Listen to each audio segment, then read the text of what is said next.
Mike Gillette here, speaking on the elusive nature of excellence and how some things cannot be purchased, they cannot be issued, they can only be earned.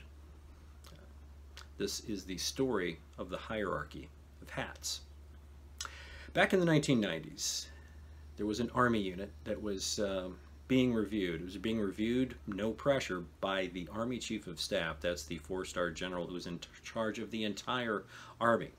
And this general was reviewing a particular group of troops, a smallish military unit. And this general's name was Eric Shinseki. And as he watched the troops pass by, there was just something about them that a little bit different. Something caught his eye. He was very impressed with just the look, sort of the collective dynamic of this particular group of soldiers. So much so that he really thought about what it was that made these soldiers special, made them different. He attributed it to something I call the hierarchy of hats. Here's what that is. In the military, there are any number of troops and any number of units.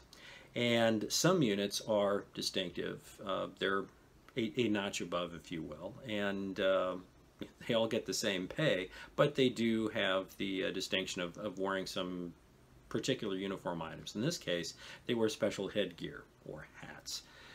And in the case of paratroopers in the 82nd Airborne Division, they wear maroon berets. A beret is a hat of European origin. It's brimless. It's made of wool. It kind of flops over on one side. You'll know it if you see it.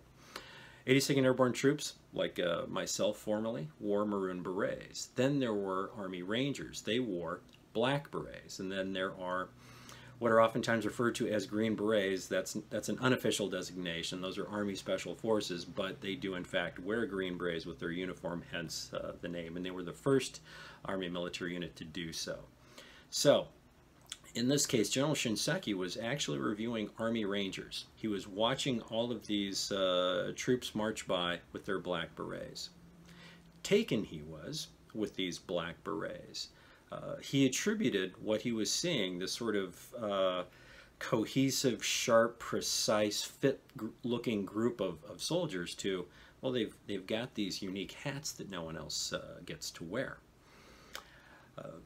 Perhaps blinded by the fact that, the Army Rangers are a more elite brand of infantry unit than any other conventional infantry unit.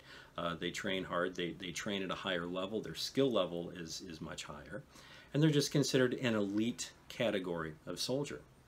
They train very hard and they take what they do very seriously. That's going to be reflected, Mike Gillette's opinion, in how they carry themselves and how they look. Rangers, the units, skew younger. So these are younger, fitter, faster, stronger, on the whole, looking soldiers. But boy, General Shinseki was really taken with those hats, those black berets. And it gave him an idea. And his idea was, wouldn't it be nice if everybody in the entire United States Army could feel special, could feel elite, like no doubt those Army Rangers feel? So he had an idea, and his idea was simply this. We're going to get black berets for everybody. Black berets for everyone in the Army. So he did.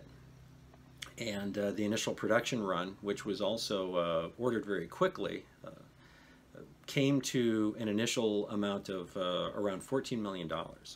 It cost initially, cost more after this, but initially $14 million for the Army to get a sudden and unrequested shot of self-esteem. So imagine that you're a tuba player in the United States Army. Perhaps you're a legal clerk in the United States Army, and now you have just been issued the same distinctive piece of headgear that has been worn by some of our bravest, finest fighting men. How special do you feel? How special do you now suddenly look? You've got a hat just like that guy over there, that special guy, that elite guy. The thing about excellence is it cannot be purchased. It can be pursued, it can be cultivated, but it cannot be purchased. And as we found out in the United States Army, it can't be issued. If you are a mediocre soldier, it doesn't matter what kind of hat you wear. Anybody who is merely average and is content being average is not going to suddenly explode with new capabilities and confidence and charisma simply because they have a distinctive article of clothing. Excellence cannot be purchased. It can only be earned, even in the Army.